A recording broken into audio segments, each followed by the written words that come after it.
Olá, meus irmãos, minhas irmãs.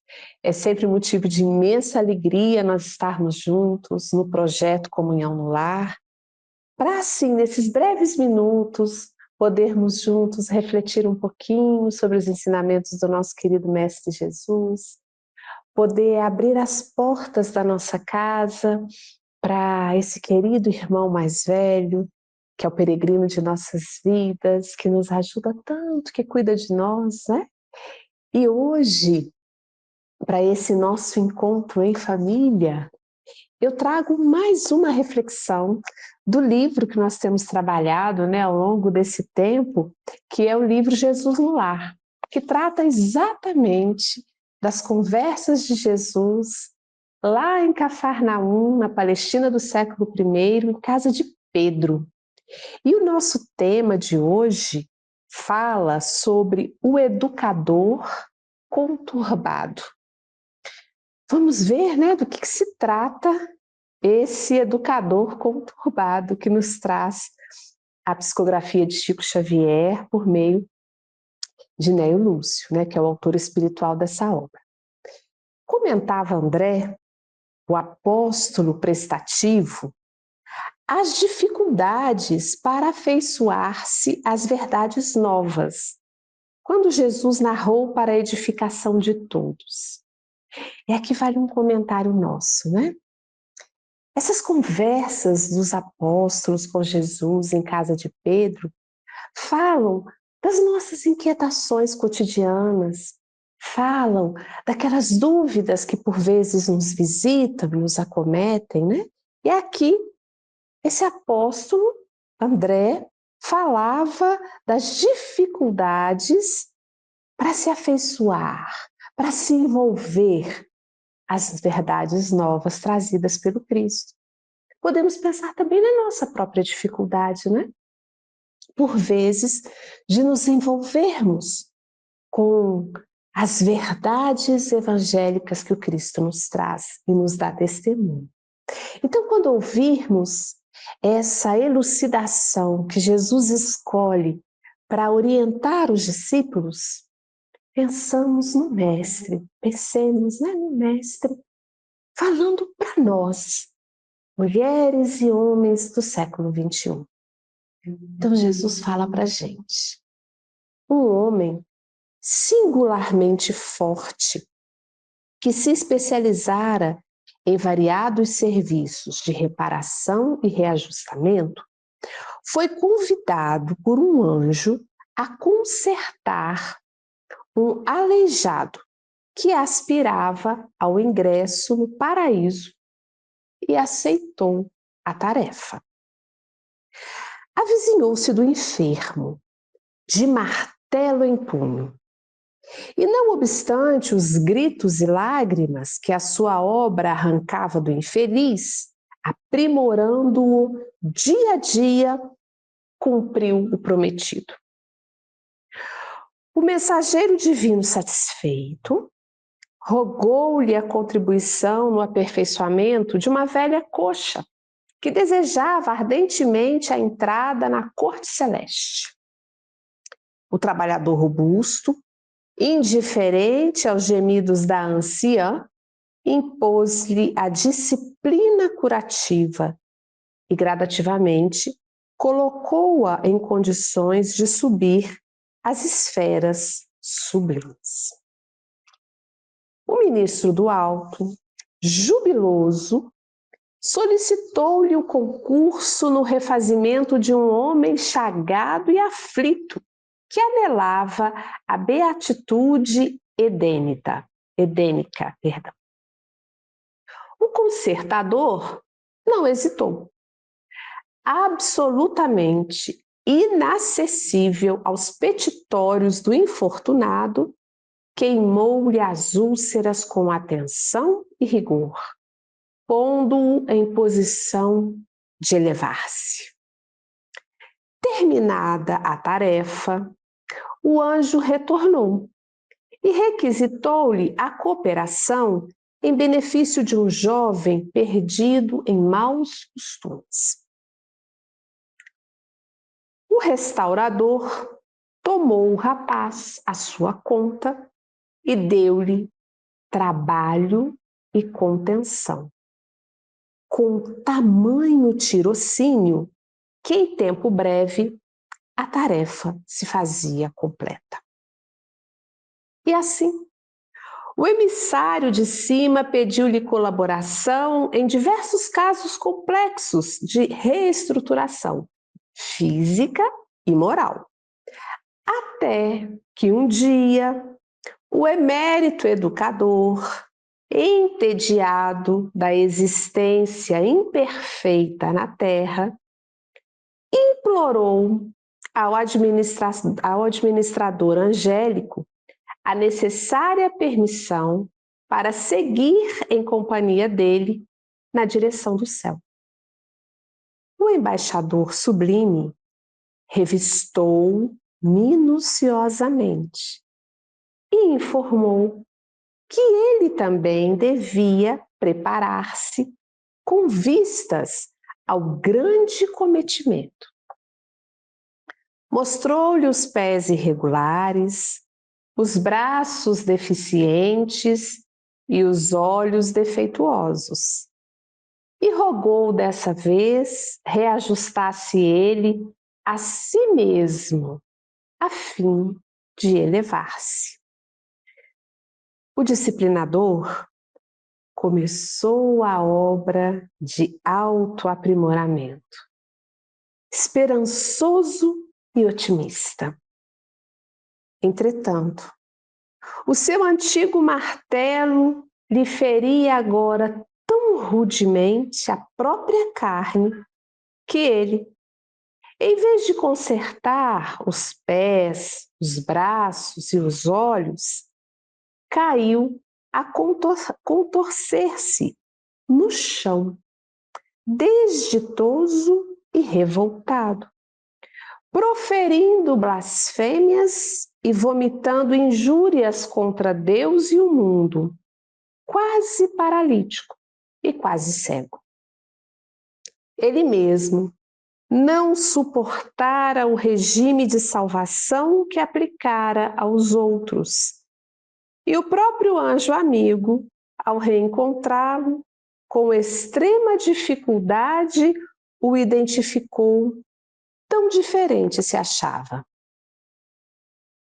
Findo o longo exame a que submeteu o infortunado, o mensageiro do Eterno não teve outro recurso senão confiá-lo a outros educadores para que o reajustamento necessário se fizesse com o mesmo rigor salutar com que funcionara para os outros, a fim de que o notável consertador se aperfeiçoasse convenientemente para então ingressar no paraíso.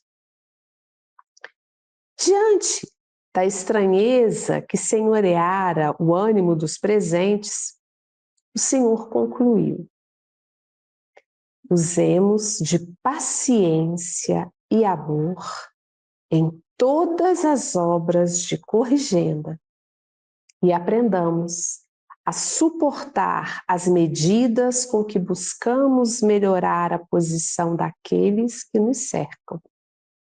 Porque para cada espírito chega um momento em que deve ser burilado, com eficiência e segurança para a luz divina.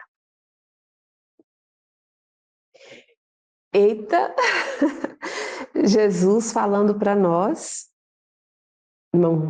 nos símbolos, né? Sobre a forma educadora com que Deus se utiliza para nos ajudar a corrigir as nossas imperfeições. Forma essa, muitas vezes, dolorosa. Forma essa, muitas vezes, difícil. Mas essas são as formas e os instrumentos do Criador, de acordo com as nossas necessidades. No entanto, quando nós nos colocamos no caminho para sermos nós a corrigir os nossos irmãos, Jesus nos convoca a usar a paciência e o amor. Porque chegará o momento em que nós também teremos que aceitar as corrigendas que tivermos impostos aos nossos irmãos. Por vezes, nós impomos aos nossos irmãos corrigendas duras, extremamente rigorosas, extremamente difíceis, que, se submetidas a nós mesmos, nós não suportaríamos. Por isso o Mestre nos convoca, na tarefa que tivermos, de educar, de orientar, de ajudar os nossos irmãos de jornada, que o façamos com paciência e com amor. Com a mesma paciência, com o mesmo amor que desejamos que os outros ajam quando estiverem a nos corrigir, a nos educar, a nos orientar. Muitas vezes nós nos imbuímos desse senso de justiça e deixamos de lado o amor e a paciência, que se apresentam, que se revestem em nós por meio do coração misericordioso, compassivo. Então, que saibamos externar, que saibamos oferecer misericórdia àqueles que dependem da nossa correção e da nossa orientação. Saibamos fazê-las com clareza, com objetividade, com firmeza, sim, mas com profunda amorosidade. Essa amorosidade que aquece, essa amorosidade que ajuda a compreender a correção dada, que ajuda a compreender o sentido, e não a dureza, não a rudeza do trato. Por isso, o convite do Mestre é que hajamos com amor. O amor que nos é oferecido como possibilidade de aprendizado em todas as nossas relações, em todas as nossas formas de convivência, em todos os vínculos que estabelecemos. Porque quando nós nos colocamos no lugar dos nossos irmãos, aí sim, nós sentimos o peso da mão firme que, por vezes, sujeitamos, né, àqueles que caminham conosco. E às vezes é tão fácil, né? Às vezes é fácil criticar o outro, falar que ele não dá conta, falar que ele é isso, que ele é aquilo. E quando somos nós, clamamos por indulgência, clamamos por compreensão, clamamos por carinho, por afeto. É a receita das nossas relações.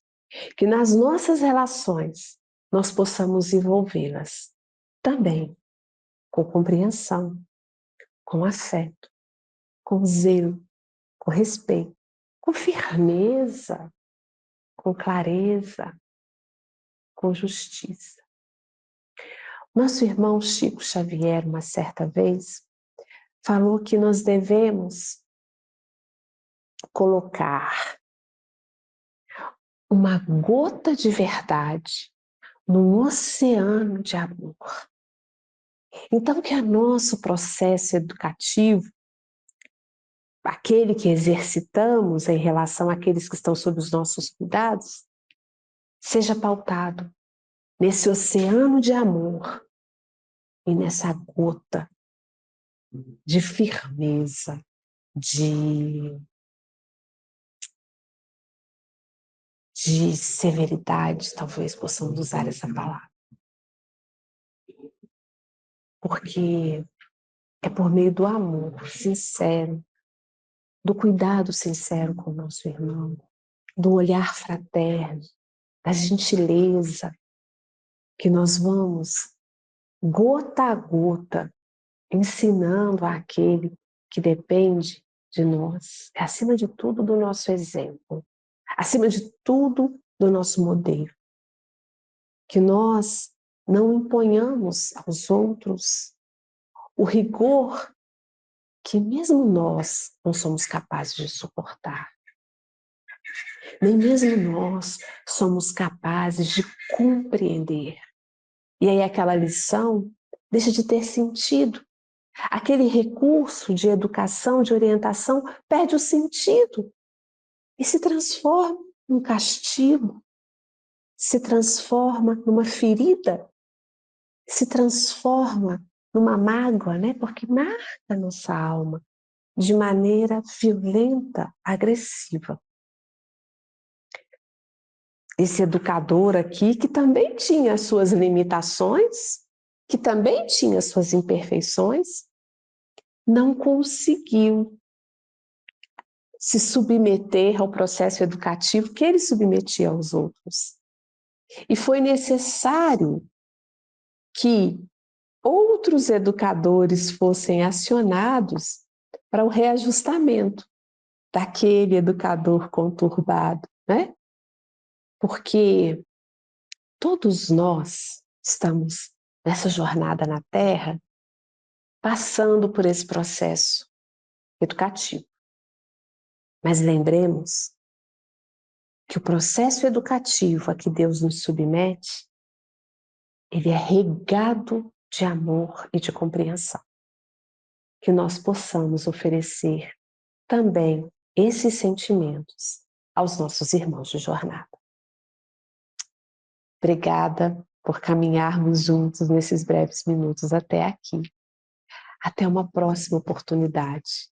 Um beijo grande no seu coração.